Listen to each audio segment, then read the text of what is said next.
Hello everyone. ये हिंदी का practice set है, प्रैक्टिस सेट 2।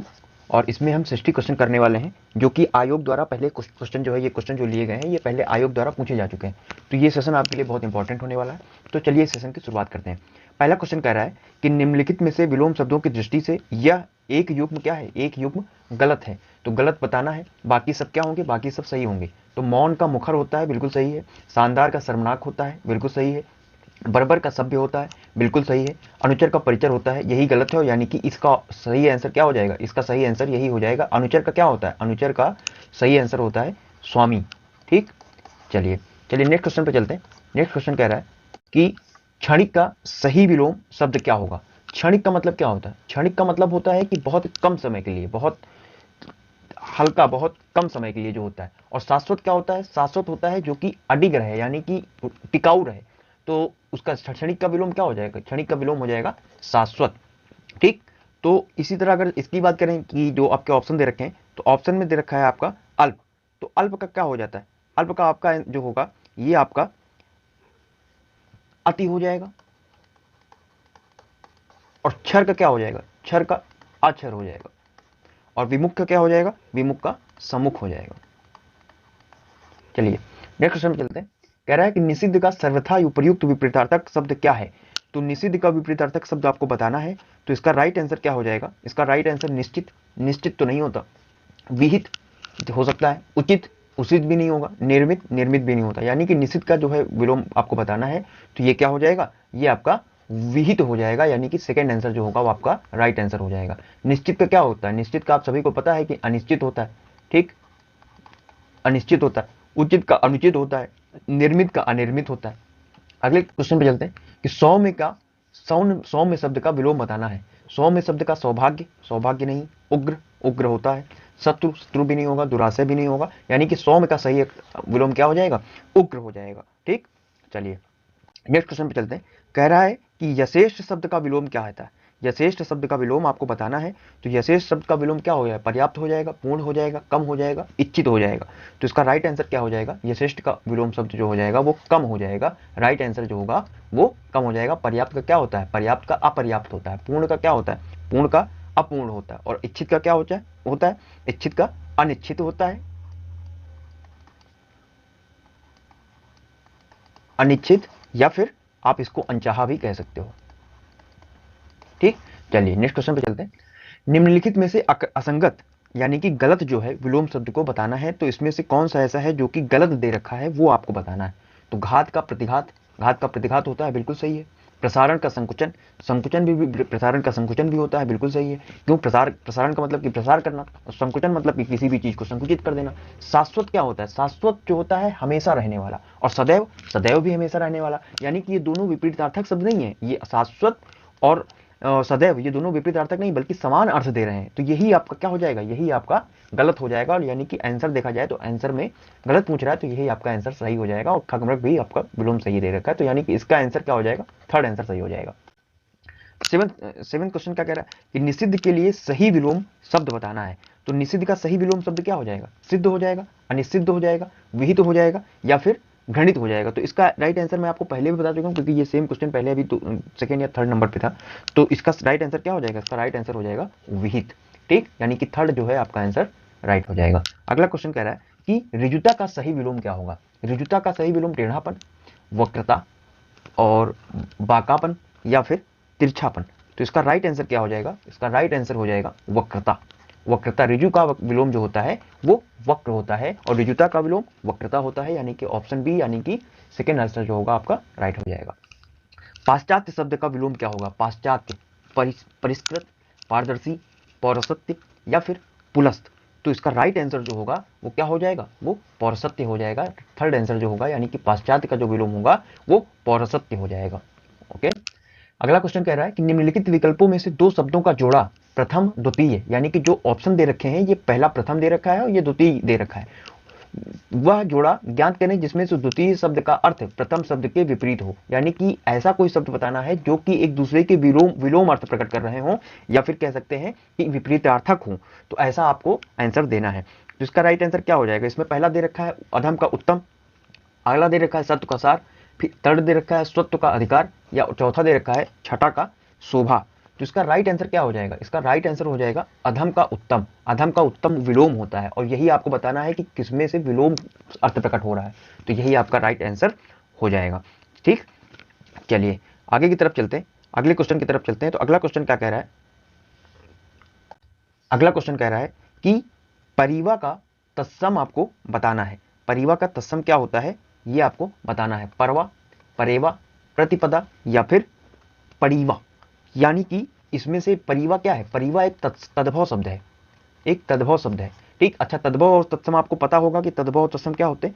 तद्भव वो शब्द होते हैं जो कि हिंदी भाषा से लिए गए, और तत्सम कौन से शब्द होते हैं? जो कि संस्कृत भाषा से लिए गए हैं, यानी कि संस्कृत के शब्दों से बनाए गए हैं। वो आपके क्या कहलाते हैं? वो आपके तद्भव कहलाते हैं, याद रखिएगा।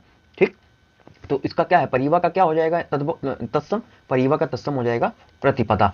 ठीक, चलिए उपटन। उपटन का शब्द का तत्सम रूप क्या है? उपटन का तत्सम रूप क्या हो? तो उपटन का तत्सम रूप पूछ रहा है, तो तत्सम क्या होगा? ऊर्ध्वतन तन हो जाएगा, उपलेपन हो जाएगा, उपहलेपन हो जाएगा, या फिर अध उद्धर्तन हो जाएगा। तो देखिए इस शब्द में, पहले वाले में और डी वाले में लगभग लगभग आपको जो है अर्थ सेम देखने को मिल रहा होगा उच्चारण करने पर। लेकिन यहां पर आपको जो रा लगा है ये दा के ऊपर लगा है और यहां पर ता के ऊपर लगा है, तो आपको ऐसे ही वहां पर फंसाया जाएगा। तो आपका इसका राइट आंसर क्या हो जाएगा? उपटन का क्या हो जाएगा? उपटन का जो है तत्सम हो जाएगा उद्धर्तन, यानी कि ऑप्शन डी जो है ये बिल्कुल करेक्ट हो जाएगा। ठीक, अगले क्वेश्चन पे चलते हैं। अगला क्वेश्चन कह रहा है कि तत्सम शब्द का चयन कीजिए। तत्सम शब्द बताना है आपको कि कौन सा है। शेर है, बब्बर शेर है, व्याघ्र है, या फिर बाघ है। तो पिछले प्रैक्टिस सेट में यही सेम क्वेश्चन आया था शायद। व्याघ्र से ही आपको सही समझ में आ रहा होगा कि ये क्या हो जाएगा, ये आपका राइट आंसर हो जाएगा, यानी कि तत्सम शब्द हो जाएगा। ठीक, आगे चलते हैं। इनमें से कौन सा शब्द तत्सम नहीं है? बाकी कौन सा शब्द तत्सम नहीं है, यानी कि क्या होगा? वो शब्द ऐसा बताना है जो कि तद्भव होना चाहिए। तो क्षीर, क्षीर तो नहीं होगा, इसलिए नहीं होगा क्योंकि क्षीर क्या होता है? क्षीर जो होता है वो तत्सम होता है। ठीक, मयूर, मयूर भी क्या है? मयूर भी जो है आपका तत्सम है। और सफेद क्या है? सफेद जो है ये आपका क्या है? यही आपका तद्भव है। ठीक, तो तद्भव होने की वजह से यही आपका राइट आंसर हो जाएगा। शीर्ष क्या है? शीर्ष भी आपका, शीर्ष आपका तत्सम है। तो आपका राइट आंसर क्या हो जाएगा? सफेद हो जाएगा। ठीक, आगे चलते हैं। अच्छा इसी तरह इसमें अगर आप देखना चाहें तो क्षीर का क्या होता है? क्षीर क्षीर क्षीर का क्या होता है? क्षीर का खीर होता है। ठीक, मयूर का क्या होता है? मयूर का तत्व मोर होता है। और शीर्ष का क्या होता है? शीर्ष का होता है आपका शीश। ठीक, अगले क्वेश्चन पे चलते हैं। अगला क्वेश्चन कह रहा है कि निम्नलिखित में से तत्सम शब्द कौन सा है? तत्सम बताना है आपको। शिखा है, चंदा है, रात है, या फिर बात है। तो राइट आंसर क्या हो जाएगा? राइट आंसर आपका हो जाएगा शिखा। शिखा जो है इसका बिल्कुल राइट आंसर हो जाएगा। तत्सम जो होता है, और इसका तद्भव क्या होता है? इसका तद्भव होता है चोटी। ठीक, याद रखिएगा। अगले क्वेश्चन पे चलते हैं। निम्नलिखित में से अर्ध तत्सम शब्द कौन सा है? अर्ध तत्सम शब्द को बताना है। तो दैव, पंख, अक्षर, या फिर बच्चा। तो दैव भी नहीं है, पंख भी नहीं है, बच्चा भी नहीं है, यानी कि थर्ड आंसर जो होगा अक्षर, यही आपका अर्ध तत्सम कहलाएगा। थर्ड आंसर आपका ऑप्शन जो सी है यही सही हो जाएगा। अगला है चना का तत्सम रूप बताना है। चणक, चड़ा, चाड़क, या फिर चढ़ाक। तो इसका राइट आंसर आपको बताना है। क्या बताना है? तत्सम बताना है। तो इसका सही तत्सम, चना का तत्सम क्या हो जाएगा? चना का तत्सम हो जाएगा चड़क, ऑप्शन ए। अगले क्वेश्चन पे चलते हैं। वेद का तत्सम बताना है। वेद का तत्सम क्या होगा? वेंत होगा, वेत्र होगा, वेंत्र होगा, या फिर वेत्र होगा। तो इसका राइट आंसर क्या हो जाएगा? ये आपको एक बार तत्सम और तद्भव जब आप एक बार पढ़ लेंगे तो ये सारी चीजें आपको क्लियर होती चली जाएंगी। तो वेद का जो तत्सम होता है वो वेत्र होता है, याद रखिएगा। ठीक, अगले क्वेश्चन पे चलते हैं। अगला क्वेश्चन कह रहा है कि मक्खन का तत्सम शब्द क्या होगा? मक्खन का तत्सम शब्द बताना है। माखन होगा, मच्छर होगा, मसड़ होगा, या फिर मृषण होगा। ये मृक्षण होगा, ये चीज याद रखना है। अच्छा, तो माँ खा लगा है यहाँ पर, तो खा तो बिल्कुल नहीं होगा। छा वाले शब्द हो सकते हैं तत्सम, लेकिन सभी में है। तो यहाँ पर इसका जो मक्खन का तत्सम शब्द होता है वो क्या हो जाएगा? मृक्षण हो जाएगा, याद रखिएगा। मृक्षण कहलाता है मक्खन का तत्सम, तद्भव, सॉरी तत्सम। ठीक, नेक्स्ट क्वेश्चन पे चलते हैं। नीचे दिए गए तत्सम तद्भव शब्दों के युग्म में से कौन सा युग्म त्रुटिपूर्ण है, यानी कि गलत दे रखा है? क्षीर का खीर दे रखा है, बिल्कुल सही दे रखा है। दही का दही दे रखा है, दही का दही दे रखा है, ये तो गलत है। दुग्ध का दूध दे रखा है, बिल्कुल सही है। घृत का घी दे रखा है, बिल्कुल सही है। तो हमें क्या बताना है? हमें वो बताना है जो कि गलत है। तो दही का दही दे रखा है, यही आपका क्या दे रखा है? यही आपका गलत दे, यही आपका जो है ऑप्शन सही हो जाएगा, बिल्कुल सही हो जाएगा ये वाला ऑप्शन। क्यों? क्योंकि दही का क्या होता है? दही का दधी होता है, दधी होता है, याद रखिएगा। ठीक, चलिए नेक्स्ट क्वेश्चन पे चलते हैं। नेक्स्ट क्वेश्चन आपका कह रहा है कि जिस स्त्री के पुत्र और पति नहीं होते हैं उस स्त्री को क्या कहा जाता है? उस स्त्री को क्या कहेंगे? अबीरा कहेंगे, अबला कहेंगे, असहाय कहेंगे या फिर अकेल्या कहेंगे? अबीरा, अबला, असहाय या फिर अकेल्या। तो जिस स्त्री का पुत्र भी नहीं होता और पति भी नहीं होता उस स्त्री को क्या बोलते हैं? अवीरा कहते हैं। और जिसका पति नहीं हो उसको क्या बोलते हैं? उसको विधवा बोलते हैं। ठीक, अच्छा, जिस आदमी की पत्नी नहीं होती उसको क्या बोलते हैं? जिस आदमी की पत्नी नहीं होती उसको बोलते हैं सधवा। जिसके आदमी की पत्नी मर जाती है उसको सधवा बोलते हैं। ठीक, आगे चलते हैं। अगला क्वेश्चन कह रहा है कि जिनके संबंध अध्यात्म से हैं के लिए एक शब्द कौन सा होगा? आध्यात्मिक होगा, धार्मिक होगा, शास्त्रीय होगा या फिर नैतिक होगा? तो जिनके संबंध आध्यात्म से होते हैं तो उनको क्या बोला जाता है? उनको आध्यात्मिक बोला जाता है। ठीक, अगला क्वेश्चन, वह भाई जो अन्य माता से उत्पन्न हुआ हो, यानी कि दूसरी माता से उत्पन्न हुआ हो, उस भाई को क्या बोला जाता है? अंत्योदर, दूरस्थ, औरस या फिर सहोदर? तो इसमें क्या बोलते हैं? इसको बोलते हैं अंत्योदर।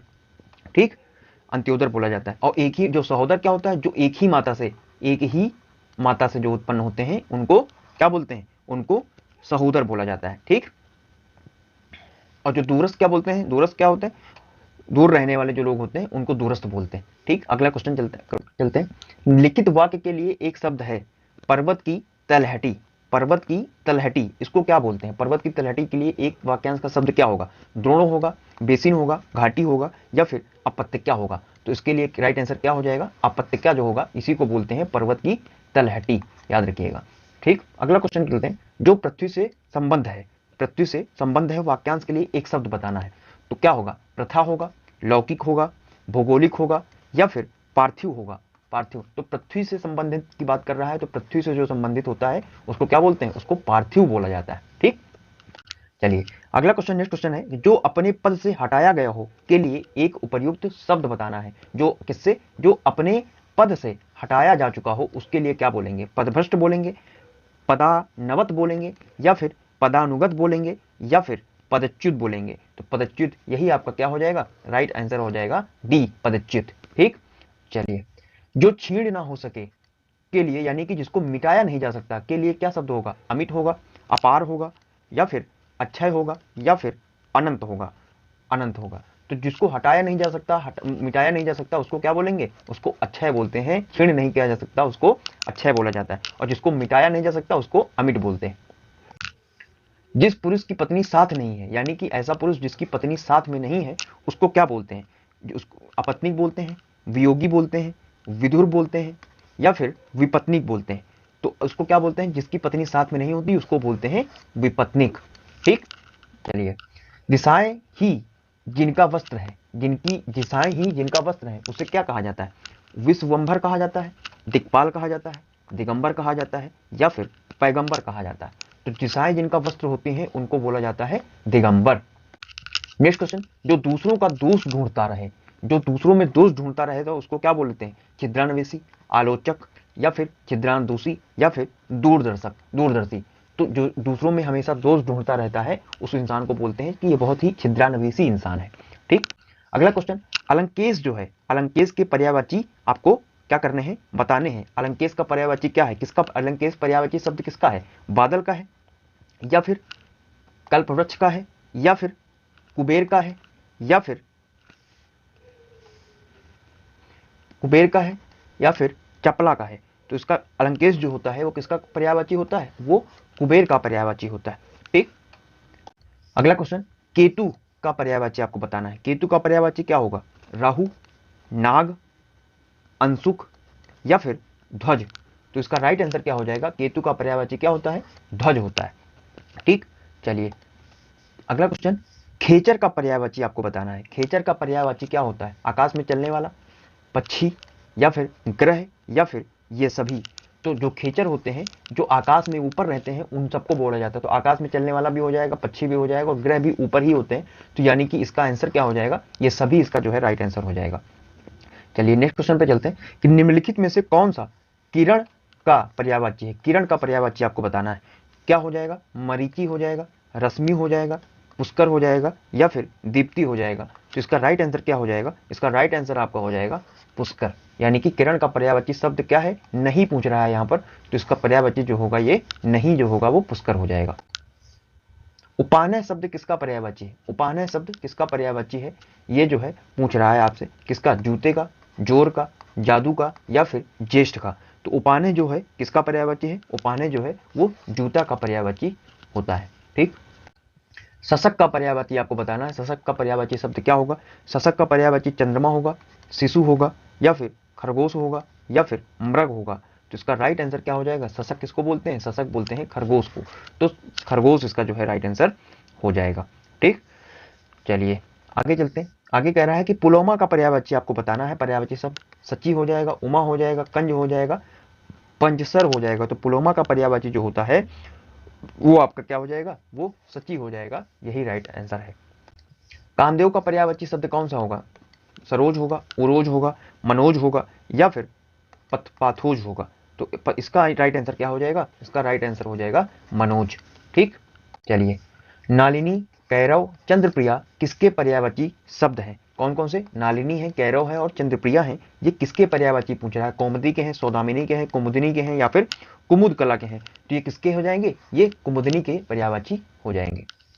कुंदन का पर्यायवाची शब्द कौन सा होगा, कुंदन का पर्यायवाची हेम, दुश्मन, मतंग या फिर स्वजन। तो इसका राइट आंसर क्या हो जाएगा, इसका कुंदन का पर्यायवाची जो होता है वो हेम होता है।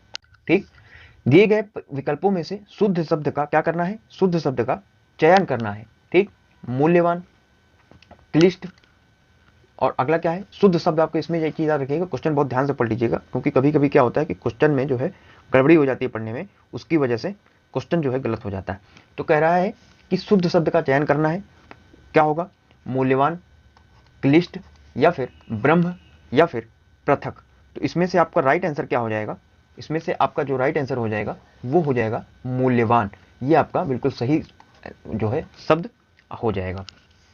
ठीक, इसमें आपको क्या बताना है, इसमें आपको बताना है कि अशुद्ध शब्द कौन सा है। तो अशुद्ध कौन सा है, अनाधिकार, अनाधिकार क्या है, गलत लिखा है, अहिल्या, अहिल्या भी गलत लिखा है, अंतर्ध्यान, अंतर्ध्यान भी गलत लिखा है। तो इसका राइट आंसर क्या हो जाएगा, उपर्युक्त सभी हो जाएगा। तो अनाधिकार का क्या होता है, अनाधिकार का होता है अनधिकार। ठीक, अहिल्या नहीं होता, अहिल्या की जगह पे क्या होता है, अहल्या होता है, अहल्या होता है। और अंतर्ध्यान नहीं होता, क्या होता है, अंतर्धान। ठीक, चलिए नेक्स्ट क्वेश्चन कह रहा है कि आजकल अनुशासन के अभाव में विद्यार्थियों में उच्च श्रृंखला आती है, रेखांकित शब्द को शुद्ध करें। यानी कि ये जो उच्च श्रृंखला लिखा है ये गलत लिखा है, तो इसका सही क्या हो जाएगा, उच्च, ये पहला वाला, या फिर उच्च श्रृंखलता हो जाएगा, या फिर उच्च श्रृंखलता हो जाएगा, या फिर उच्च, ये वाला सा बनेगा। तो सही बात ये है कि इसका जो सही शब्द हो जाएगा वो सी वाला हो जाएगा, उच्च, जिसमें छा शब्द जो है यहाँ पर छा शब्द का जो है प्रयोग होगा, ये थर्ड जो है आपका राइट आंसर हो जाएगा। चलिए नेक्स्ट क्वेश्चन कर रहा है कि निम्नलिखित में से वर्तनी की दृष्टि से अशुद्ध शब्द है। तो वर्तनी की दृष्टि से अशुद्ध शब्द कौन सा है, प्रादेशिक है या फिर माधुर्य है या फिर आपका जो है व्याप्त है या फिर जो है आपका क्या है, प्रमाणिक है। तो आपका जो अशुद्ध शब्द यहाँ पर पूछ रहा है, तो अशुद्ध शब्द की दृष्टि से देखा जाए तो अशुद्ध शब्द जो है इसमें क्या है, ये प्रमाणिक जो है, यही क्या है, यही जो है अशुद्ध है। क्यों, क्योंकि प्रमाणिक नहीं होता, ये क्या होता है, ये प्रामाणिक होता है, ये प्रामाणिक होता है, याद रखिएगा।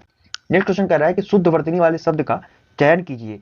क्या है, अंत्याक्षरी दे रखा है या फिर पूजनीय दे रखा है या फिर तदोपरांत दे रखा है या फिर कवियत्री दे रखा है। तो इसमें सही शब्द आपको बताना है, क्या बताना है, शुद्ध वर्तनी वाला शब्द बताना है, क्योंकि पूजनीय तो गलत दे रखा है, तदोपरांत भी गलत दे रखा है और कवियत्री भी क्या दे रखा है, गलत दे रखा है। तो शुद्ध आपको बताना है, तो क्या हो जाएगा, अंत्याक्षरी सही हो जाएगा।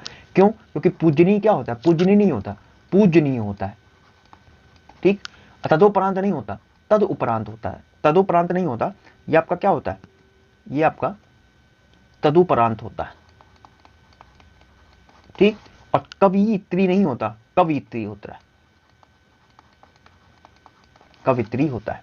ठीक, नेक्स्ट क्वेश्चन कह रहा है कि निम्नलिखित वाक्य के अशुद्ध भाग्य का चयन कीजिए। तुलसीदास ने अवधी भाषा में अनेकों ग्रंथ लिखे। तो अनेकों जो यहाँ पर लिखा है, अनेकों, अनेकों का प्रयोग क्या होता है? अनेकों का प्रयोग ही गलत माना जाता है, क्योंकि अनेकों कुछ नहीं होता। अनेकों की जगह पे क्या प्रयोग होता है? कभी भी अनेक का प्रयोग किया जाता है, अनेकों का प्रयोग नहीं किया जाता। तो यहाँ पर अनेकों जो ग्रंथ लिखा है, यही आपका जो होगा ये राइट आंसर हो जाएगा। ठीक, चलिए नेक्स्ट क्वेश्चन कह रहा है कि निम्नलिखित में से कौन सा वाक्य क्या है, कौन सा वाक्य आपका शुद्ध है? एक बकरी, दो भेड़ तथा कई गाय चर रही थी। अगला क्वेश्चन, अगला ऑप्शन है एक बकरी, दो भेड़े, दो भेड़े दे रखा है, यही गलत हो जाएगा। तथा कई गाय चर रही थी।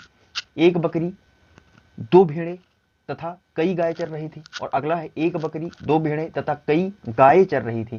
तो ये बिल्कुल क्या हो जाएगा? सही हो जाएगा, क्योंकि गाय क्या है? कई गाय। कई मतलब कि बहुवचन है, और बहुवचन के लिए गाय का प्रयोग नहीं होगा। यहाँ पर भी गाय का प्रयोग है, यहाँ पर भी है, यहाँ पर भी है, इसलिए तीनों वाक्य क्या हो जाएंगे? अशुद्ध हो जाएंगे। और ये चौथा वाक्य जो है आपका ये सही हो जाएगा, क्योंकि कई गायें हैं और चर रही हैं, बाकी पूरा वाक्य सही है, इसीलिए फोर्थ ऑप्शन जो होगा वो करेक्ट हो जाएगा। नेक्स्ट क्वेश्चन कह रहा है कि मैंने अपना हस्ताक्षर कर लिया है। इस त्रुटिपूर्ण वाक्य के लिए निम्नलिखित में से शुद्ध वाक्य पहचानिए।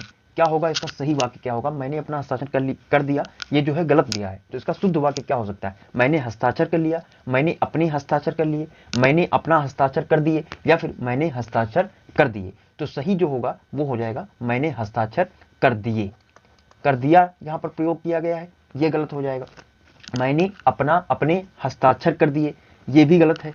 और अगला क्या है? मैंने अपना हस्ताक्षर कर दिया, ये भी गलत है। तो इसलिए यहाँ पर क्या हो जाएगा? यहाँ पर मैंने हस्ताक्षर कर दिए, यहाँ पर जो अपने का प्रयोग किया गया है ये गलत है। ठीक, इसलिए मैंने हस्ताक्षर कर दिए, ये फोर्थ आंसर जो है आपका शुद्ध हो जाएगा, करेक्ट हो जाएगा।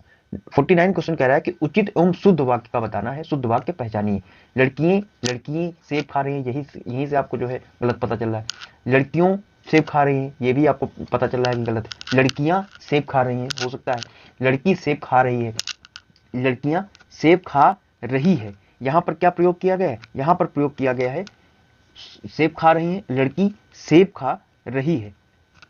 कि शुद्ध वाक्य आपको बताना, लड़की सेब खा रही है और लड़कियां सेब खा रही। तो यहाँ पर सेब खा रही है, ये चीज में थोड़ा सा गलत दे रखा है, यहाँ पर रही होना चाहिए, सेब खा रही है, यहाँ पर बिंदी लगनी चाहिए, लड़कियां सेब खा रही हैं, तब ये वाक्य आपका जो होगा वो बिल्कुल करेक्ट हो जाएगा। यहाँ पर लेकिन ये चीज रही वाला जो है बिंदी जरूर लगनी चाहिए, तब जाके ये करेक्ट हो जाएगा। ठीक, अगला क्वेश्चन कह रहा है कि कंचन एवं कृशांगिनी युवती है, इस वाक्य में कौन सी अशुद्धि है, ये आपको बताना है। कि कंचन एक जो है ये कृशांगिनी युवती है, इसमें से आपको क्या बताना है? इसमें आपको बताना है कि कौन सी अशुद्धि है। अशुद्धि क्या? शब्द की चयन की अशुद्धि है, या फिर वर्तनीगत अशुद्धि है, या फिर व्याकरण की अशुद्धि है, या फिर शब्द निर्माण की अशुद्धि है। तो सही बात यह है कि इस वाक्य में निर्माण की अशुद्धि है, निर्माण की अशुद्धि है। कंचन एक जो है कुशांगिनी नहीं होगा, यहाँ पर कुशांगिनी की जगह पर क्या होगा? यहाँ पर होगा कुशांगी, कुशांगी युवती है कंचन। ठीक, तो कुशांगिनी जो होता है ये कुछ नहीं होता, इसलिए जो है निर्माण की अशुद्धि है, फोर्थ ऑप्शन आपका राइट हो जाएगा, करेक्ट हो जाएगा। ठीक, नेक्स्ट क्वेश्चन कह रहा है कि इनमें संख्यावाचक विशेषण कौन सा है? संख्यावाचक विशेषण कौन सा है? तो संख्या का जहां पर बोध हो रहा होगा वही संख्यावाचक विशेषण हो जाएगा। तो 7 है, काला है, रावण है, तो ये पहला आंसर जो होगा आपका करेक्ट हो जाएगा। नेक्स्ट क्वेश्चन कह रहा है कि तीसरा शब्द में विशेषण आपको क्या करना है? तीसरा शब्द में विशेषण बताना है कि कौन सा पूर्णांक बोधक है, या फिर आवृत्ति बोधक है, या फिर गणनावाचक है, या फिर क्रमवाचक है। तो तीसरा जो है ये क्या हो जाएगा? ये क्रमवाचक विशेषण हो जाएगा। दाना मोल में किस प्रकार का विशेषण है? तो परिमाण, परिमाण तो नहीं पता चल रहा है दाना मोल से, या फिर अनिश्चित संख्यावाचक, संख्यावाचक भी नहीं पता चल रहा है। यहाँ पर भी संख्यावाचक, दाना मोल से संख्या का कोई पता नहीं चल रहा है, इसलिए ऑप्शन क्या हो जाएगा? ऑप्शन बी करेक्ट हो जाएगा। चौथाई शब्द में जो है किस प्रकार का विशेषण है, ये पूछ रहा है कि चौथाई कौन सा विशेषण है? आवृत्तिवाचक है, गणनावाचक है, या फिर क्या है? क्रमवाचक है, या फिर अपूर्णांक बोधक है। तो ये क्या हो जाएगा? यहाँ पर आवृत्ति भी नहीं हो रही है, गणना भी नहीं हो रही है, और क्रमवाचक भी नहीं है, ये क्या हो जाएगा? ये अपूर्णांक बोधक विशेषण कहलाएगा। शब्द ठंडा हिंदी व्याकरण के अनुसार विशेषण के भेदों की किस श्रेणी में आता है? तो ठंडा होना, गर्म होना, या फिर चालाक होना, ये सब क्या है? ये सब बताता है कि ये गुणवाचक विशेषण है, यानी कि ये गुण को प्रदर्शित करता है, तो गुणवाचक हो जाएगा, ऑप्शन डी हो जाएगा। अगला कह रहा है कि छोटा, छोटा भी क्या होता है? मैंने अभी आपको बताया कि छोटा होना भी एक तरह से क्या है? ये भी एक तरह से गुण है, तो इसमें भी क्या हो जाएगा? ऑप्शन डी गुणवाचक। नेक्स्ट क्वेश्चन, विद्वान व्यक्ति पूज्य होते हैं में प्रयुक्त विशेषण। व्यक्ति क्या होते हैं, पूज्य होते हैं। तो ये भी क्या बता रहा है, ये भी एक तरह से वो गुण बता रहा है। ठीक, तो ये भी इसमें भी क्या हो जाएगा, इसमें भी गुणवाचक विशेषण हो जाएगा, ऑप्शन बी करेक्ट हो जाएगा। नेक्स्ट क्वेश्चन, नीली साड़ी में कौन सा विशेषण है। साड़ी का नीला होना क्या है, नीला होना साड़ी का क्या है, एक तरह से गुण है। तो ये नीली साड़ी जो है ये भी गुणवाचक हो जाएगा। ठीक, नेक्स्ट क्वेश्चन कह रहा है कि सरीखा शब्द में विशेषण। तो सरीखा शब्द क्या है, सरीखा शब्द भी गुण को प्रदर्शित कर रहा है। किसको प्रदर्शित कर रहा है, कि गुण को प्रदर्शित कर रहा है। तो पहला ऑप्शन इसका गुणवाचक विशेषण, इसका भी करेक्ट हो जाएगा। और अगला कह रहा है कि मीठा अमरूद में मीठा विशेषण किस कोटि का है। तो मीठा होना, खट्टा होना, कड़वा होना, ये सब भी क्या होते हैं, ये सब जो है गुण होते हैं, गुण को प्रदर्शित करते हैं, यानी कि इसमें भी गुणवाचक विशेषण हो जाएगा। तो ये थी आज की क्लास। उम्मीद है कि आपको पसंद आई होगी, और अगर आपको ऐसे कुछ सेशन और चाहिए तो आप हमारे चैनल को सब्सक्राइब कर दीजिए। धन्यवाद।